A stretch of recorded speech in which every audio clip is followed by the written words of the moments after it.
Madden Benz Unfiltered after yet another Steelers victory where we're walking away saying, I'm not sure how they pulled that off, but they did. And they're 6-3 now. They've won 4 of 5. Tim Benz with Mark Madden from 105.9 The X. You can also read a Trib Live 4 times a week. Mark, already I'm seeing on Twitter some pushback to something you said on the podcast that when it comes to the Steelers' success more so than failure this year, that it's mostly because of dumb luck. People are kind of building the momentum now, the opinion now that if you do it 6 times in 9 tries, that's too frequent of a win rate to say it's just luck. Yeah, how about when they did it 11 times in 11 tries back in 2020 and then lost 5 of their last 6, including conceding 48 points in a playoff game to Cleveland? That turned out to be dumb luck. Why can't this be dumb luck? They're not a very good football team. I will give them credit for a couple things. They found the running game just in time by inserting Broderick Jones because it was stalled out for so long. And I really do think that putting Jones in the lineup in place of Chooks has had a lot to do with that revitalization the last 2 weeks. He's the guy who's different, so I'm drawing that conclusion. Plus, the combination of Najee's power and Jaylen Warren, who's a pretty good scat back, that's given the other teams a bit of uncertainty on how to defend from play to play. And their defense, and this is what I mean by dumb luck, Tim, they allow yards, but they make a big play at the right time. Now, if you want to tell me that Keanu Neal and DeMonte Casey are these Rod Woodson-level ball hawks who knew how to go get it on the last 2 possessions that Green Bay had yesterday, then okay, keep telling yourself that. But it's the running game and defensive opportunism. Actually, I think you can make the argument that the best part of the team, the most calculated part of the team right now, the part that isn't at all dumb luck, is the running game. That running game is going to have to be this good moving forward because it's not just about the sole reliance on the run game to generate what few points they've got. It's also now at the point, Mark, with the inside linebacker situation being what it is, they're going to have to keep the defense on the field. Or off the field, rather. I know people are fawning over the defense for the elements that you bring up, their big play ability, the sacks at the right time, the interceptions to save games. But they are in a territory now with Alexander down and with Holcomb down where they're just right back into this post-Ryan Shazier, we don't have an answer at inside linebacker. And I think that's something that now that you're in a stretch where teams, especially teams that are familiar with them, they're going to have time to prepare for that. It's not an in-game thing like we saw yesterday with the Packers or an in-game thing like we saw last week against Tennessee. It's going to be a flashing light in the face of every offensive coordinator. Go at the middle of the field with the Steelers' weakness at inside linebacker and coverage. Yeah, and the Browns are next up. And with their running game, which is very good, and with a good tight end, they're going to come right at that weakness all day long. And that might spell disaster for the Steelers at Browns Stadium. I am not discounting the Browns' propensity to blow it. But, boy, they look good coming back against Baltimore yesterday, although Baltimore blew that. Tim, you know who might win the AFC? Whoever screws up the least. The AFC or the North specifically? AFC North, yeah. The AFC is not going to be won by people big up Baltimore and how they've done so far, but I think the AFC is Kansas City's to lose. And, boy, even though they're in last place in the North right now, I still feel like Cincinnati can rally and get back in it. But I say that every week, and every so often they lose to kind of, make my words incorrect. On that topic, Mark, since the Steelers have Cleveland and Cincinnati over the next 2 games, and we'll get back to more specifics on the Packers and where the Steelers are in general, but I just found the results of this interesting. I put up a poll. It's got over 1,000 votes already. People can go to my Twitter account, at Tim Benz PGH, if you want to vote yourself. But I'm looking at it right now, and I asked this question. The next 2 weeks, the Steelers will ... win both against the Browns and Bengals, lose both against the Browns and Bengals, beat Cleveland, lose to Cincy, or beat Cincy and lose to Cleveland. And right now, with 38% of the vote, lose both is winning.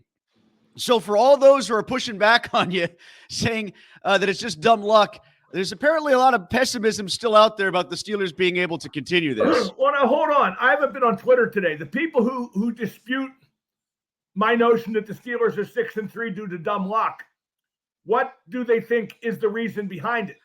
There wasn't anything offered for what it is. It's just that you can't say that they are just enjoying dumb luck because they've won 13 of their last 18 and 6 of 9 this year. That's too big of a sample size to say it's luck, is the premise of the pushback.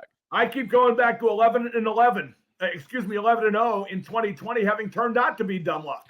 I'd say that, I don't think that 11-0 team fell into the category of luck. I just think they got exposed late. I think that was about Baltimore. You say tomato. Well, no, I think it was tactical. I think Baltimore exposed them after that 11th game where they barely won in the COVID Bowl. And then everybody figured out, oh, yeah, Ben Roethlisberger's just taking the ball and throwing it in 2 steps. Get your hands up and knock it down. And from there, it turned into a disaster for that offense. Well, it's not like what the Steelers are doing offensively is very complicated, is it? I think the luck factor, honestly, Mark, to me, the biggest thing about the luck factor for this team, if you want to boil it down to one thing, is the turnover margin. Because they're getting a lot of turnover luck their way. Like Pat Pete, God bless him for making that play, but saying he intentionally batted it without too much force, thinking that the other high safety could come over and intercept it. I mean, you're knock the ball down in that situation. You're not. He didn't say that, did he? He said, I didn't intentionally bat it to Neal, but I knew we had a half-field high safety. That's a flat-out effing lie. He really said that. He said, I didn't intentionally bat it to him, but I knew there was a half-field high safety, so I wanted to put some air under instead of swatting it straight down. That's what he Tim, said. When he arrived here, I thought he was the KG veteran everybody said he was. That is a KG veteran quote.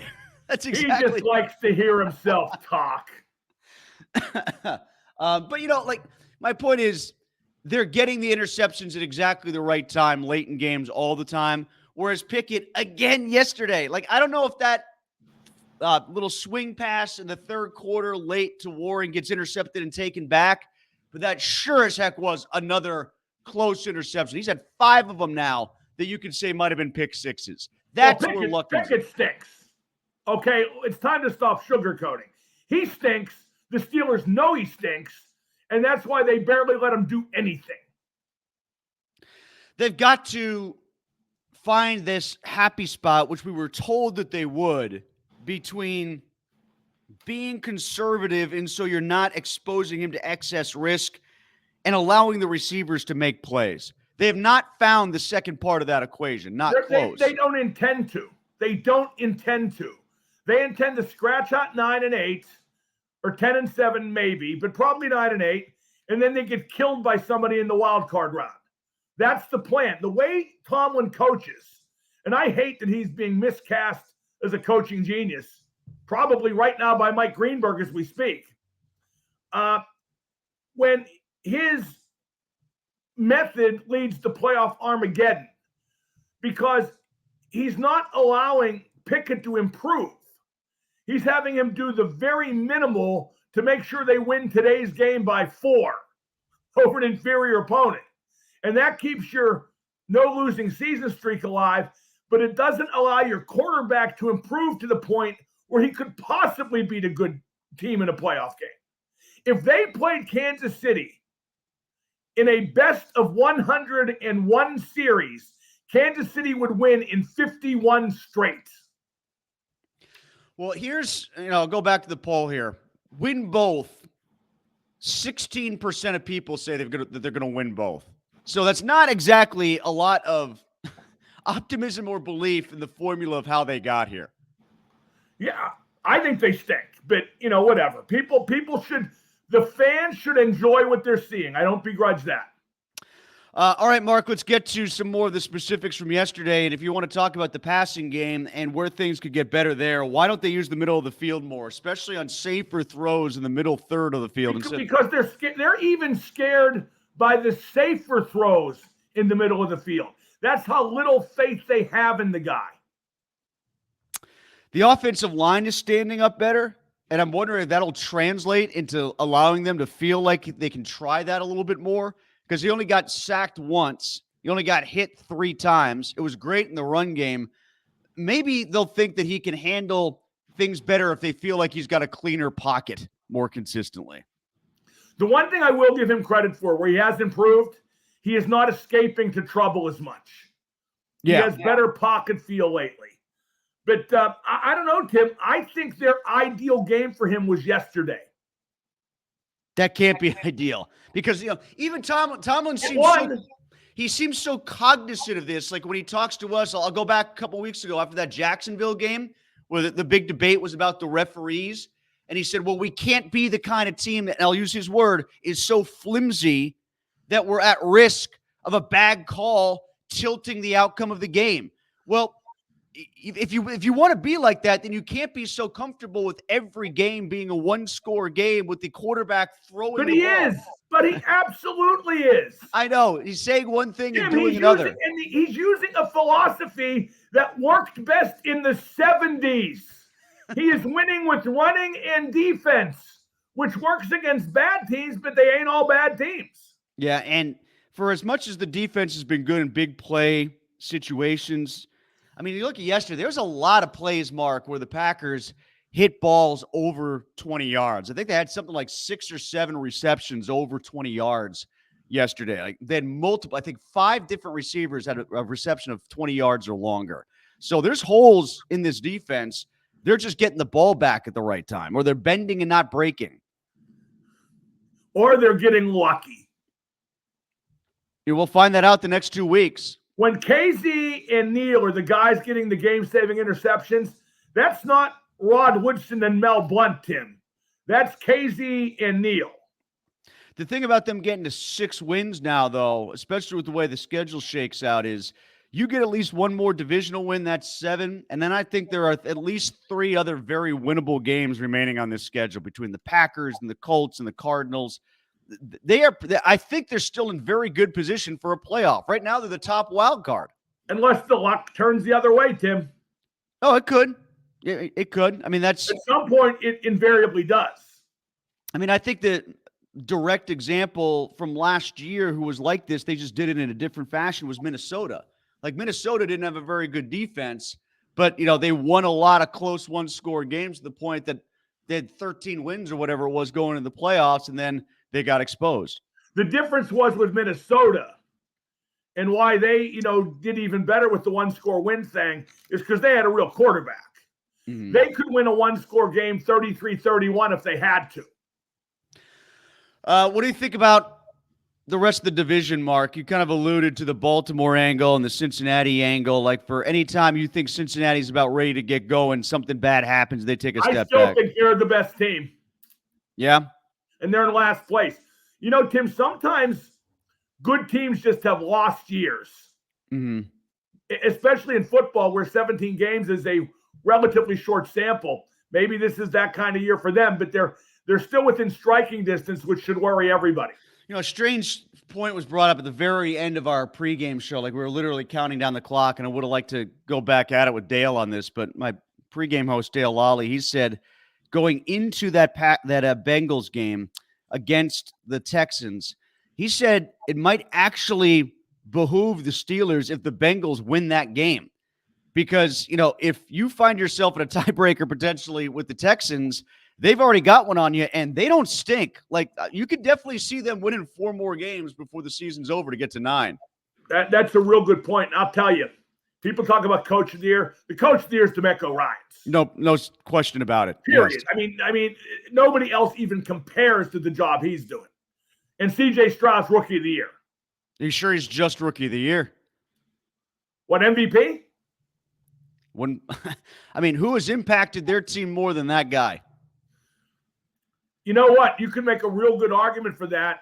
I just don't think that's the way the voting will go. I don't think the voting will go that way. I'm just saying it's something to consider. People won't. I mean, I'm sure they'll go with Mahomes, but he's been fantastic. And that was a nothing team that has turned around because of a rookie quarterback. Yeah, and good coaching. Yes. All right, so let's get to the Penguins next, Mark. The victory over Buffalo, their 4th in a row. They're getting better goaltending. What else besides the goaltending has been the biggest reason why they've won 4 in a row? Better neutral zone play. Smarter with the puck, better without it. That's no question. If they keep that up, they could really improve and be more consistent beyond what I think they want to do. My big worry is that they win these games because they tighten it up, and then they figure they can just go back to who they prefer to be. But if they can play this way, I mean, I'm not going to say they're going to win the Stanley Cup, but they could make the playoffs and win a series depending on opponent. A big test is Thursday they host New Jersey, admittedly without Jack Hughes, their best player, maybe the league MVP so far. And if they play smart against Jersey and control the neutral zone like they have been and win that game, then it really tells me something about them. If they decide to just go toe-to-toe with New Jersey's speed, dumb move. You said something like that in a slightly different way in the podcast that's, I think, worth investigating more, and that is when they play a team that's not as fast, it's almost like they are now beating those teams at their own game as opposed to forcing the speed on it and shoving it down their throat, which is how they beat those slower teams. Well, maybe that's organically, Tim. Like, I don't think they necessarily slowed it down against the Kings, who are a good team but slow, always have been. Even when they won cups, they weren't that fast. Mm-hmm. I think it was just how the game went. And who they are now. Two slow teams playing each other.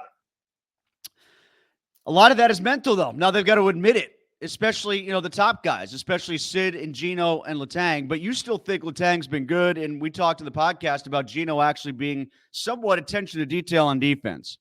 Letang's been their best player to this point in the season. He has been a defensive juggernaut. Gino's done good with the pick the pocket thing in the neutral zone. And Sid's just always Sid. I mean, like when people say that when I say that the Penguins need to play different, Sid don't need to play different. Sid's style is timeless. It just fits, period. How much of their improvement is also because they're getting away with better play on the bottom pair and the bottom two lines? I don't know if they're getting better play from the bottom line, from the fourth line. I think the third line's been pretty good. I think the bottom defensive pair has been better because it's living in fear. When you rotate the three guys in and out and don't let them get comfortable, I think that results in better play. What about Carlson against Buffalo? He was brilliant. Yeah. I am shocked by how good his defensive play has been. I've come to conclude, and maybe should have before, that the reason he was minus $1 billion when he played for San Jose last year is because A, they stink, and B, he knew they stunk and just wanted to get points. Before we get to the comments, Mark, what about Pat Narduzzi and James Franklin at Penn State and how their teams performed this past weekend? In very different circumstances, but I think both opened themselves up for criticism in different ways. Oh, they both got to go, but they won't because Narduzzi signed through 2030. Franklin signed through 2031. What was that buyout dude got? Who got the big buyout? Jimbo Fisher at Texas A&M, $76 million. Wow. Why can't that happen to me? If I thought being bad at radio would get me a big payday, I'd start this afternoon.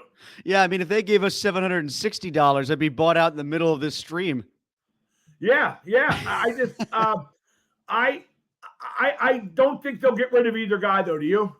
No, I don't. I mean, I think Pitt will not. In a weird way, I think it's kind of the same answer that, especially at Pitt, they won't get rid of Narduzzi because they think that they don't know if they can do better. They don't know if they can do better. And I don't know that they can do worse. I think he's done a horrible job. I think he represents the university terribly because he's a jackass. I think when he blamed the quarterback switch on the offensive coordinator and said we didn't recruit good players to throw the kids under the bus, that would have been enough for me, combined with the 2-8 record, combined with losing to your Syracuse team who had lost, 5 straight, correct? Yeah, and they basically lost to a tight end running the Wildcat. Ostensibly, that was the entire offense. See, here's the thing, though. With Pitt, they're a bummy program. They have one great season once in a blue moon, right? Like whenever they recruit a quarterback, yeah. Yeah, like Pickett's 15th year there. They did good. They won the ACC. Whereas with Franklin, they're supposed to be better than this. But he's 4-16 against Ohio State and Michigan.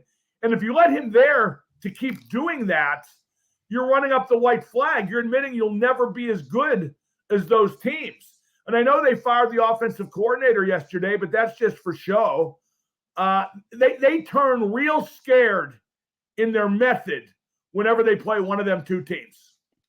Let's get to some comments. Eric says, where is the vitriol for the Steelers defense? They're terrible, and the stats even prove it, but the national media narrative continues to be they're this great unit. And why in the world is Levi Wallace in the NFL? Well, I can tell you why he's on the Steelers, because their next best cornerback after that is James Pierre, and nobody wanted him playing either. Right, who's supposed to play if Levi Wallace doesn't? And as far as their defense goes, at least they make enough plays to win a few games. Yeah, they found a way to cope within their mediocrity.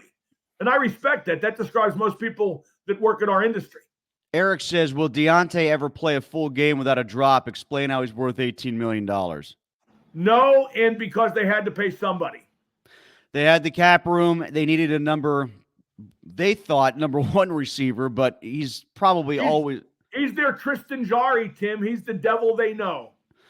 Yeah, that play down the sideline, I guess if you wanted to, you could look at that play and the completion that Pickett made to Pickens that was wiped out by the Austin penalty and say those two throws were indicative of Kenny being Kenny in the fourth quarter again, but it was something else that was a variable. Now, plays like that generally, Mark, are kind of when luck runs out. Like when you see stuff like that, that's when you say, okay, there's an example of luck running out.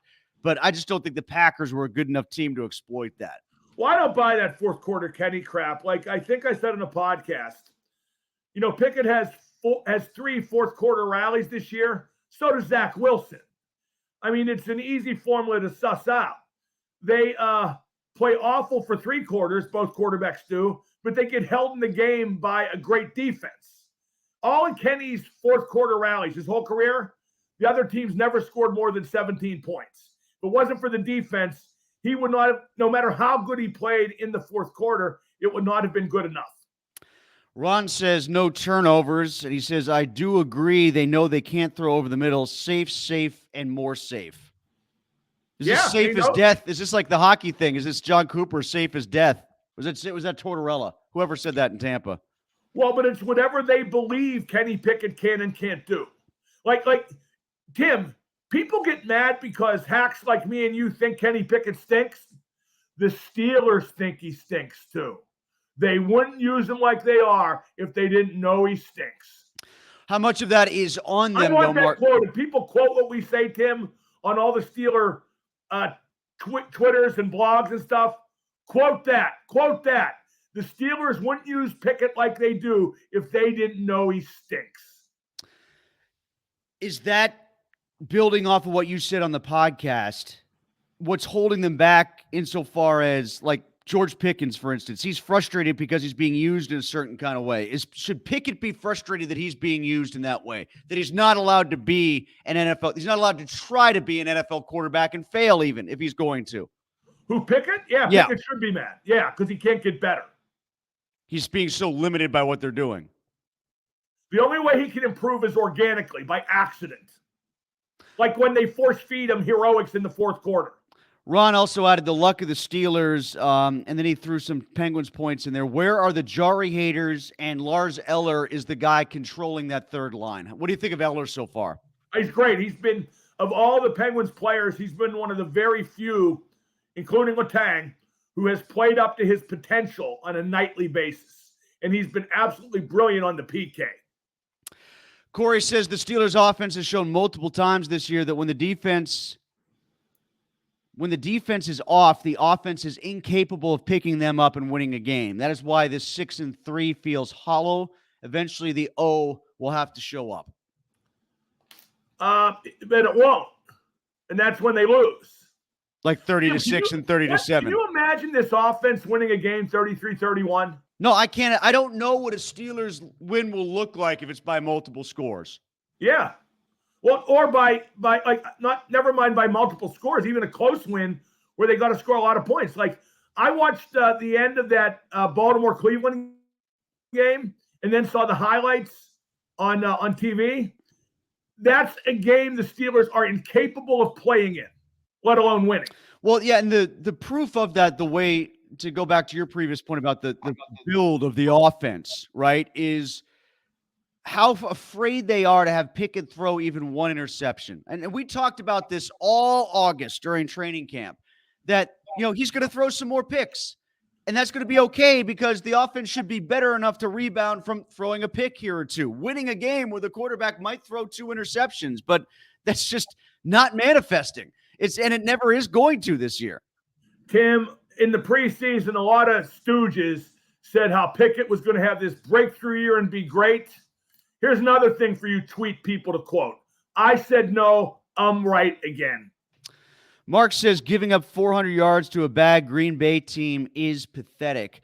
Like I said, they used their wide receivers really well. Did I say? I thought you said I said that. Actually, Tim, it was 399 yards. Was it 399? I thought it was like 378, but close enough. It was nearly. No, I think it was 399. They had plenty of options. They were using the middle of the field. They even got the tight end involved. The Steelers have been pretty good against the tight end. That tight end got going. They exploited some things about the Steelers defense that we can't ignore are going to be problems, especially on days where they don't get home. Because they didn't get home. They only sacked Love one time. And I'm telling you, this inside linebacker thing is going to be a problem. Robinson and Roberts are both good run-stopping guys. They don't cover. They try to not have them cover. You know, it's funny, Tim. Jordan Love had the 2 picks, and that killed his passer rating. I thought mostly he looked pretty good. Jordan Love? Yeah. Yeah, I think he... Not great, but better than Pickett. He sort of showed his true flaw, which is forcing the ball into the end zone on the Pat Pete play. He didn't have to make that play. That was a 2nd and 9. You don't have to make that throw. But you know what? That goes back to Pat Pete's block of the extra point. That made it a 4-point game instead of a 3-point game, and he felt he needed a touchdown there. It shows how fine a line they're walking every game. Yeah, you're right about that 2nd and 9 throw. That's for sure true. You made a real good point before. Pickett should be mad about the way he's being used, but I think he's just happy that not too many people are pointing out that he sucks. The guy who's Pickens should be boiling again. I think he is. I think he is.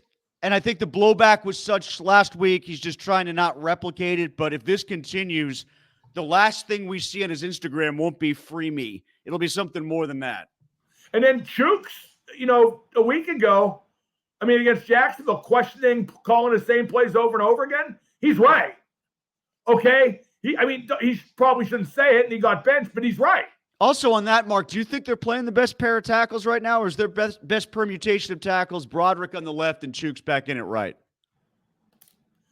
I think it's Broderick somewhere and then 6 of one, half a dozen of the other. Would I prefer Jones? I think the best way to put it is I would prefer Jones at left tackle, yeah. And then Chooks playing right, and then more backing impact position. But let me play devil's advocate here, though, too. It can be said that right tackle is the bigger running spot, correct? It doesn't have to be, but the Steelers, I think, default to that old school view. So if it is, then yeah, run behind Broderick then. Yeah, because Tim, Broderick Jones is so good on the run block, you can see it on the network feed. Yeah. And that's not always easy to do. And he's jumping out to the second level. He's sprung Warren and Najee a couple times. He should have been in there the first snap of week 1. Well, of course, now the spin is the Steelers did exactly the right thing and incubated him for exactly the right amount of time. Absolute nonsense. Same thing about Porter. Porter should have been playing more earlier as well. He had a bit of a rough day yesterday, didn't he? He picked up a penalty, I think, right? He did pick up a penalty. I don't know. I thought a lot of what the Packers did was against the Steelers in zone, like finding soft spots in zones. That's true too. That's true too. He made a great tackle on a 2nd down swing play. I think it was at the end of the 3rd. I remember that. I remember that. And I was at the Polish club in Shoot, not near Wampum. That sounds like a hick thing. Tim, it's packed when I do my Steelers stuff there. Packed. They're chanting 4th quarter Kenny because I got them to. It was great. And when Porter made the tackle, the whole place went, ooh, like we didn't see that coming.